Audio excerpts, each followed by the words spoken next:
ഇവനെ കുറിച്ച് എനിക്ക് പല കംപ്ലൈന്റ്സും കിട്ടുന്നുണ്ട്. ഒരു കടി കിട്ടുന്നവർക്കും കിടക്കുന്നവർക്കും മാത്രമേ കടിയെ കുറിച്ച് പറയാൻ പറ്റുള്ളൂ. അല്ലാതെ നമ്മൾ വായിച്ചു പണ്ട് കാലത്ത് ഡോക്ടർമാരെല്ലാം ട്രീറ്റ് ചെയ്യുന്നത് കടി കിട്ടിയിട്ട് എക്സ്പീരിയൻസ് കൊണ്ടല്ല. അവർ മെഡിക്കൽ സയൻസ് പഠിച്ചിട്ടാണ്. അപ്പൊ കടി കിട്ടിയിട്ട് എക്സ്പീരിയൻസ് പറയാൻ പറ്റില്ല. ഒരുമാതിരി ചൊറിഞ്ഞു വരുന്നുണ്ട് നിന്റെ വർത്താനം കേട്ടത്. നിങ്ങൾ പഠിച്ചത് എവിടെ നിന്നാണ്? നിങ്ങൾക്ക് ആരാ സർട്ടിഫിക്കറ്റ് എന്ന് പഠിപ്പിക്കുന്നത്? നിങ്ങളുടെ സർട്ടിഫിക്കറ്റ് എക്സ്പീരിയൻസ് ആണ് മനുഷ്യ. അങ്ങനെ എന്തിന്റെ അടിസ്ഥാനത്താണ് ഒരു പാമ്പ് ആണാണോ പെണ്ണാണോ ഇത്ര പ്രായം എന്തിന്റെ അടിസ്ഥാനം?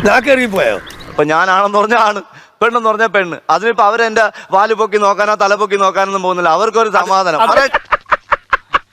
നിങ്ങൾ ഈ ചോദ്യം നിങ്ങൾ വായിക്കുന്ന ചോദ്യം എന്തുകൊണ്ട് റോമനസ് വിറ്റേക്കറിനോ ചോദിക്കുന്നില്ല?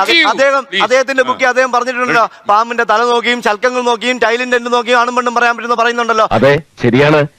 ഇദ്ദേഹത്തിന് ഇത്ര വിവരം ഉണ്ടെന്ന് കണ്ടാ പറയില്ലല്ലേ? എന്തുകൊണ്ട് അദ്ദേഹത്തോട് ചോദിക്കുന്നില്ല? ബാബാസുരേഷിന് മാത്രം ചോദിക്കില്ലേ? അസൂയാണത്. പാമ്പിനെ കൈകാര്യം ചെയ്യാൻ നാട്ടിലെ നിയമം അനുസരിച്ച്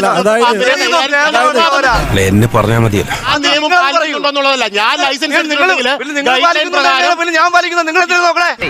ധൈര്യം നീ ചെയ്ത് കാണിക്കടാ, എന്നിട്ട് മതി ബാക്കി വർത്താനം. നമ്മൾ ലൈസൻസിന്റെ കാര്യമല്ല പറയുന്നത്. നമ്മൾ പറയുന്ന ഒരു രീതി ഉണ്ടല്ലോ. അയ്യോ, വാ ഇരിക്കി പറയണ്ടേ. റോഷിജിക്ക് ഒരു മറുപടി എടുക്കണ്ടേ? റോഷിജിയുടെ ഒരു 50ഓളം വീഡിയോസ് എന്റെ ഉണ്ട്. പുള്ളി ഇങ്ങനെ അണലിയൊക്കെ തൂക്കിക്കൊണ്ട് പോകുന്ന വീഡിയോ ഞാൻ കാണിച്ചു തരാം. കാര്യം സത്യമാണെങ്കിലും എനിക്ക് അംഗീകരിച്ചു കൊടുക്കാൻ പറ്റുമോ? 25 കൊല്ലമായിട്ട് ഇവിടെ പാമ്പ് പിടിക്കുന്ന ജോയിച്ചേട്ടനുണ്ട്. ഒരു കടി പോലും ഏറ്റിട്ടില്ല. ഈ കൂട്ടത്തിൽ ഏറ്റവും നല്ല റെസ്ക്യൂർ ആരാണ് എന്ന് ചോദിച്ചാൽ ജോയിച്ചേട്ടനാണ്. അതെനിക്കിട്ടൊന്ന് ഊതിയത്. അപ്പൊ നിങ്ങളിപ്പോ ട്രെയിനിങ് കൊടുത്ത് പാമ്പ് പിടി കേട്ടവരെയൊക്കെ മോശമെന്നാണ് നിങ്ങൾ പറയുന്നത്. നിങ്ങളിപ്പോ കൊടുത്തവർക്ക് 100 പേർക്ക് 5 വർഷം കടി കിട്ടി. അവരെയൊക്കെ നിങ്ങൾ എന്ത് ചെയ്യും? അവരെയൊക്കെ നിങ്ങൾ അടിച്ചു കേരളത്തിൽ നിന്ന് പോകാൻ പറയോ? അങ്ങനെ വിട്ടാ പറ്റില്ലല്ലോ. കാലം ഒരു സൂപ്പർ സ്റ്റാർ മതി. ആരെങ്കിലും മരിച്ചു പോയി കഴിഞ്ഞാൽ വനം വകുപ്പ് അല്ലെങ്കിൽ റെസ്ക്യൂസ് ആരെങ്കിലും മരിച്ചു പോയാൽ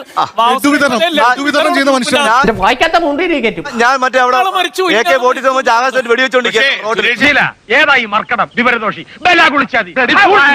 ഞാൻ പറഞ്ഞ ലൈസൻസ് ഒക്കെ എടുത്ത് കറക്റ്റ് ആയിട്ട് സുരേഷിന്റെ ആപ്പ് കൊണ്ടു എല്ലാം ഒരു ആപ്പ് വെക്കായിരുന്നാ മതി.